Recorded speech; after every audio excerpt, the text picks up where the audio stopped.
Test 1, 2, 3. Test 1, 2, 3. Everybody good? Okay.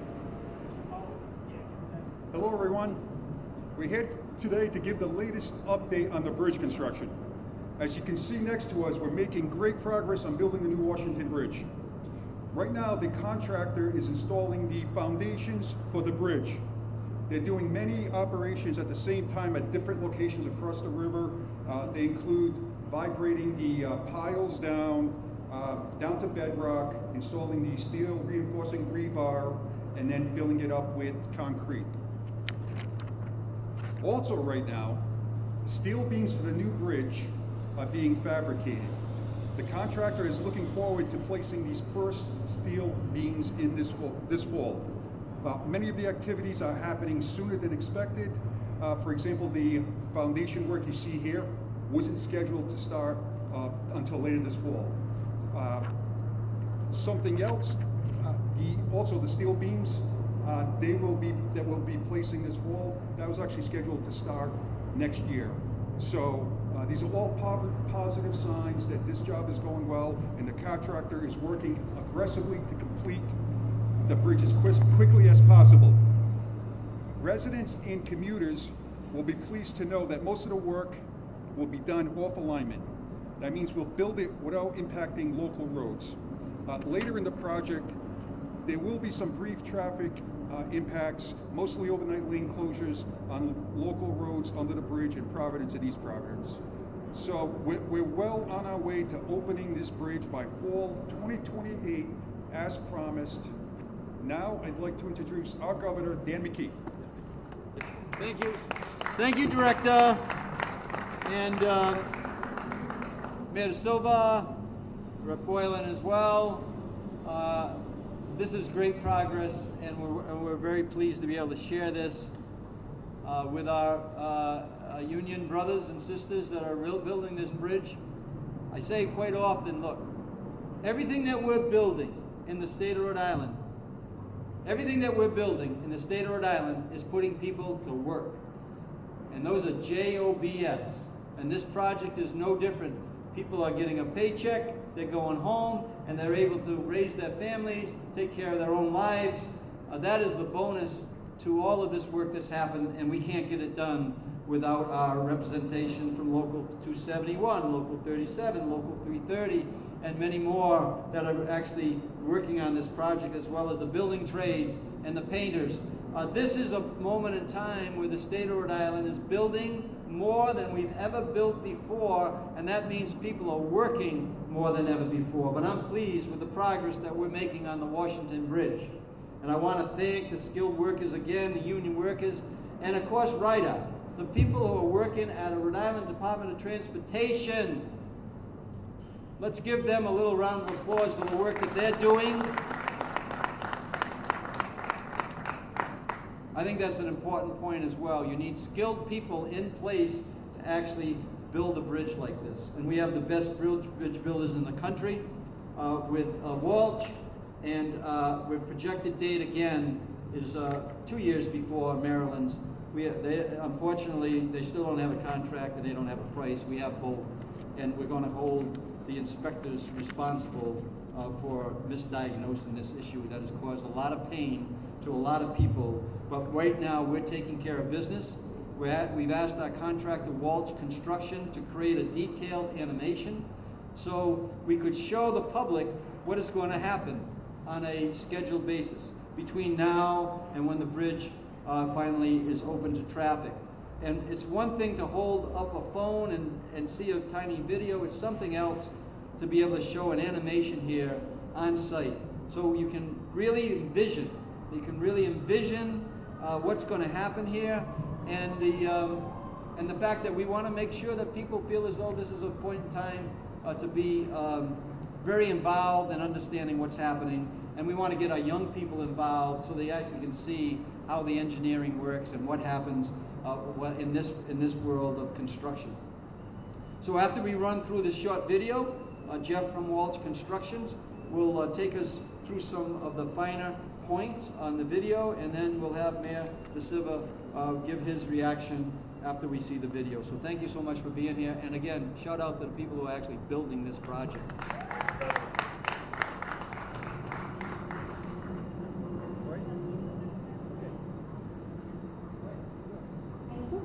on the Washington Bridge replacement, here's a quick breakdown of what to expect to see over the construction period.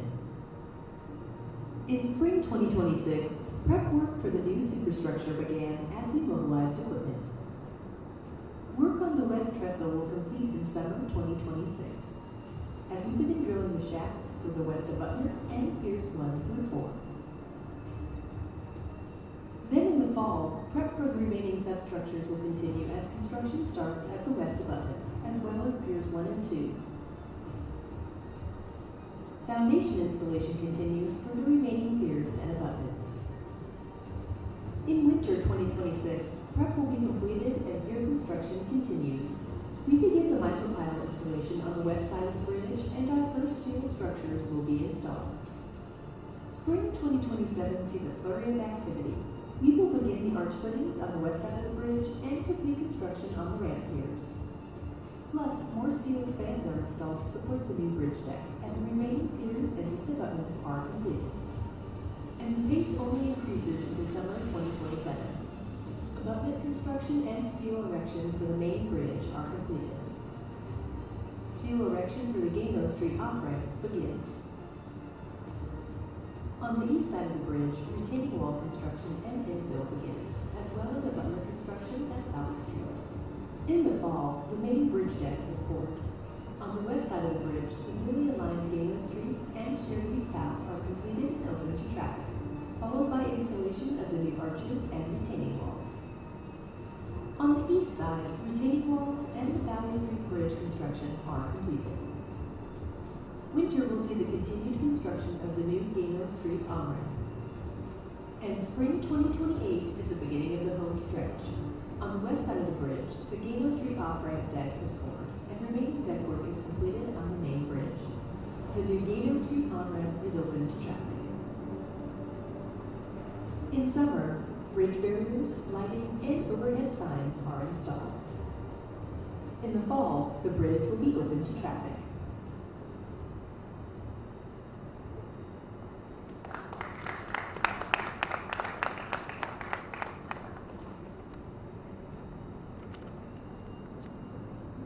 Good afternoon. I'm Jeff Twidwell from Walsh, and I'm going to walk you through a few of the more detailed points from what we just saw in the video. We have some snapshots from the video, and we'll go through some of the key milestones for bridge construction. So I'm going to start with where we are today. So on the screen here, at the bottom right-hand corner of the screen, you can see our access trestle. A trestle is a temporary bridge structure that gives us access for constructing the rest of the bridge. That is now completed. The green dots that you see in 3 dots in 2 rows, those represent the drilled shafts which serve as the foundation for the bridge that Director Rocchio was mentioning before. So we can also, we're looking at it on the screen, you can also look that way and see the completed trestle and our marine fleet out there working on those drilled shafts now. So moving forward into what we'll start seeing in the fall of 2026. So after the foundations, we move up into the substructure of the bridge. So in the photo on the screen, you can see piers 1 and 2 coming out of the water. There are 3 key elements to our substructure for the bridge. The rectangle at the bottom that's sitting just above the water is our concrete strut. And then we have 3 columns extending up from the strut, and then those are tied together by the pier cap. Each of these 3 elements is cast in place concrete, and we've already completed pre-assembly of our forms for the concrete struts, and they're sitting at our site in Propport, ready to come over here right when the foundation construction is completed. So then, now I'm going to jump to winter of 2026 and 2027, where we'll hit the next major milestone in our construction, and that's setting our structural steel. So in the photo here, you can see our crane working from the trestle structure and setting steel for that first span. We have a simple girder span design for this bridge, and in total there's 8 million pounds of steel across the bridge structure. Currently, the Unit 1, which is the first members of steel that we need, has been fabricated and is being metallized and painted at our fabricator's shop. And then finally, one other thing to note about this picture, you can see this really gives you a sense of the sequence of our work. So you're looking from west to east, and you can see how we move from the drill shaft foundations across the water, then into the substructure, and then the steel work follows behind that. That's a common cadence to make sure that we're working multiple operations when available. So next I'm going to jump to the summer and fall of 2027. And this is where you can really start to see the bridge take shape with the deck placement. So at this point, we've completed the erection of our structural steel for the entire main span bridge, as well as the Gano Street off-ramp. And then we've completed the infill sections on either side of the bridge, which is fill bound in by retaining walls in our bridge abutments. And so the bridge deck is poured using a piece of equipment called the bid well. The bid well rides on rails the length of the bridge and serves to spread and place and compact the concrete and finish it so that you get a smooth riding surface. Next, I'll jump to the summer of 2028, where you can see us working on bridge finishes. So our bridge finishes are really just all the things that allow the structure to function as a highway bridge. You can see highlighted here the bridge lighting. Oh. Now you can see it. You can see here the bridge lighting and the signage structures highlighted. In addition to those elements, we'll be working on bridge parapet, the drainage system, waterproofing, and the expansion joints. And then finally, the milestone that we're all pushing towards and making great progress towards is a opening to traffic in the fall of 2028. And with that, I will hand it over to Mayor Silva. Thank you so much. Thank you, Governor. Thank you, Director Rocchio, and thank you, Jeff, for that update. I think this is something that will give residents and the community a good understanding of where the project stands. It's hard to understand all of the work that goes into building a bridge before you actually see any construction going on. All that work's been happening under the leadership of Governor McKee. All I know is when I drive over this Washington Bridge, I see cranes in the sky. I see so many cranes doing the work that can't be seen right now because it's all in the water. But with this display and this presentation, you get a real sense of when you're going to see completion. So I thank you for putting this together. Governor, thank you for your leadership on this, and I'm hoping that I know your goal is to beat the timelines that were put on here. I know you're saying in 2028, but I know with the advancements that you're putting together, the hard work that everyone's putting in on this, they will probably see this even done before that. So thank you so much for all your leadership and work on this project. Thank you.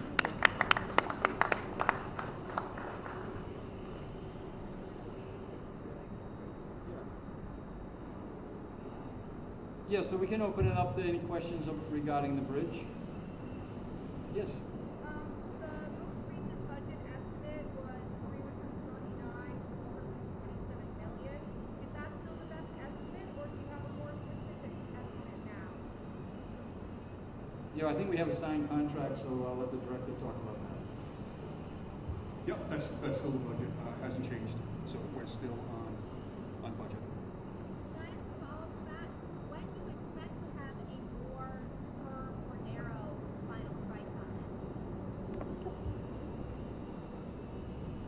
So this is a design build. One of the reasons we do design builds is for speed, but also it's it shares the risk with the contractor. We don't anticipate it going over that price, and we're pretty confident everything seems to be going well, so we don't anticipate any increases. Is that inclusive of all bonuses? I'm sorry? Is that inclusive of all any bonuses for finishing early? Yeah, so that is part of that budget amount includes, I believe, some of that bonus, correct? So when if they finish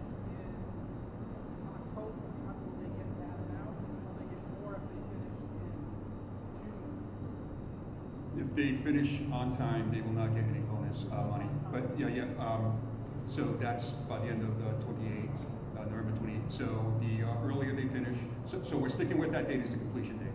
That is the anticipated completion date. If they should finish earlier, it's a progressive bonus. That the earlier to finish, the bigger the bonus. So it could be more than 428 if they finish. I believe the 428 accounts for them, and I will double check that. We kind of suggested that they might get it done early, but you're not changing the end date at this point to October or September? No, and the reason is we use any time gained gets added to what we call risk management. Anything could happen. Any unforeseen circumstances could be a strike at a factory. It could be some weather event. So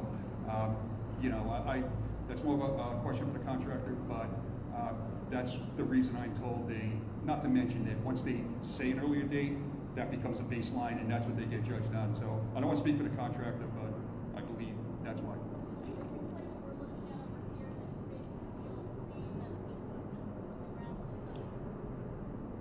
Well, Ken, do you want to?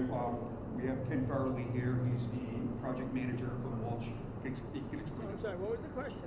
What if, when we arrived, the steel beam was being pushed into the ground, like what are That beam? Yeah. So if you saw the pictures, this is the west abutment.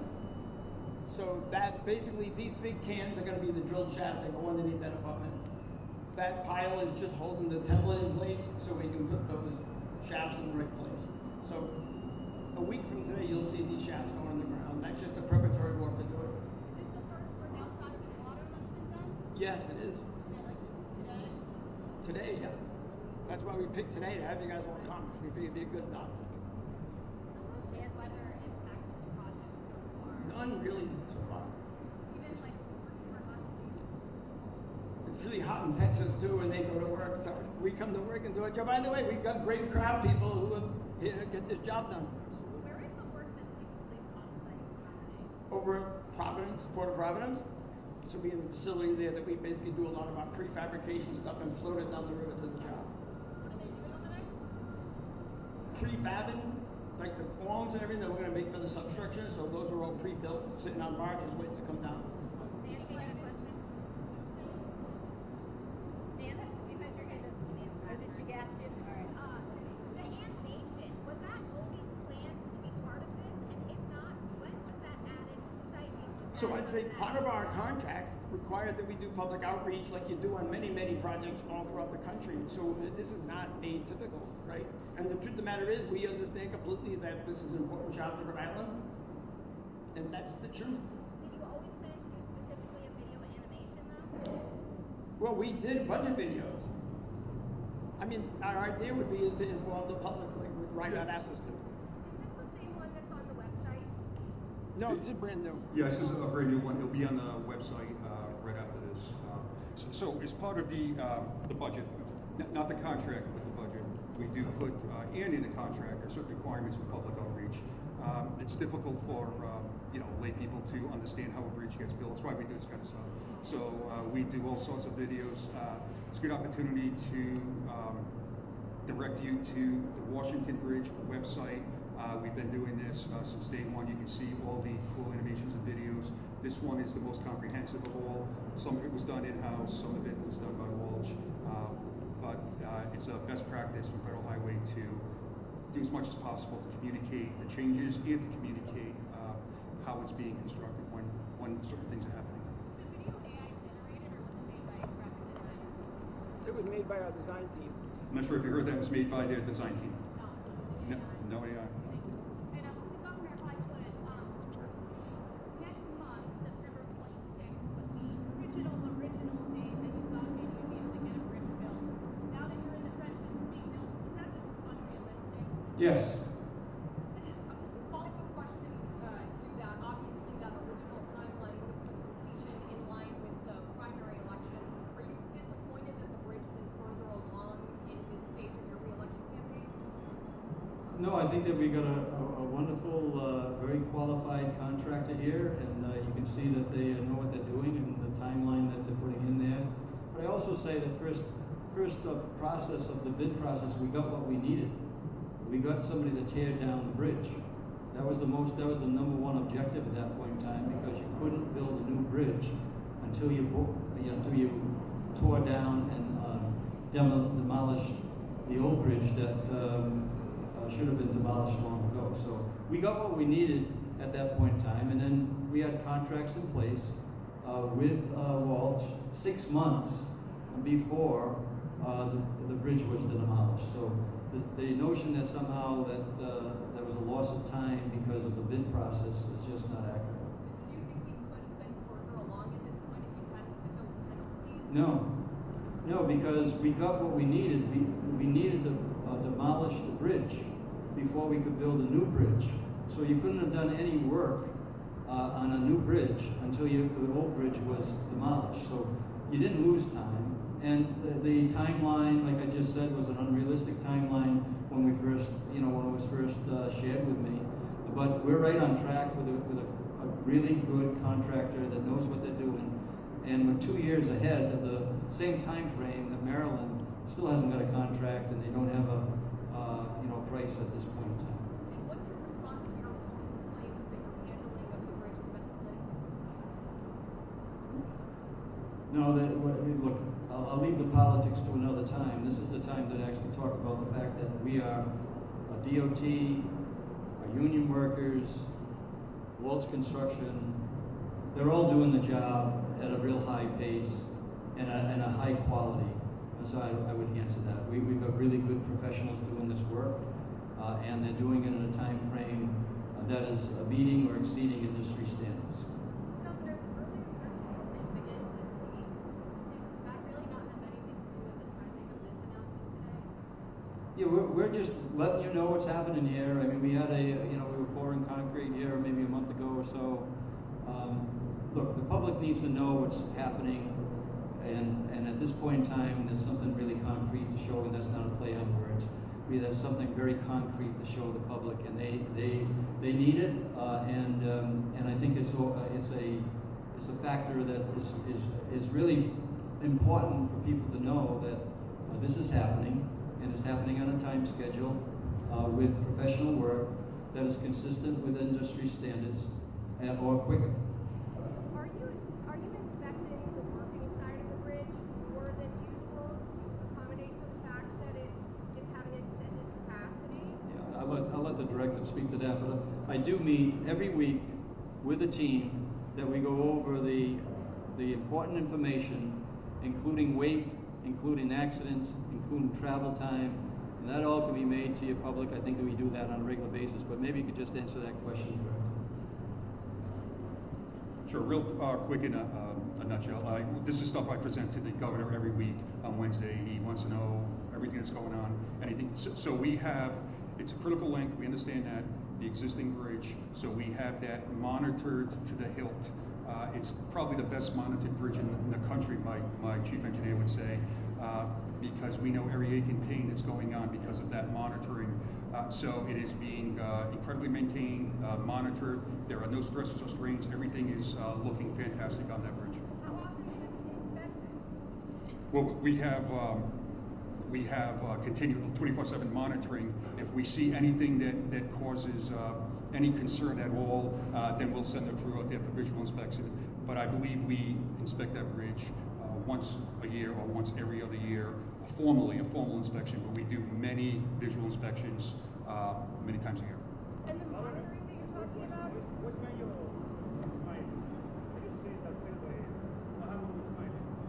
me smiling? I think the schedule didn't allow him to be here, I think, but he's happy about the fact that we get progress.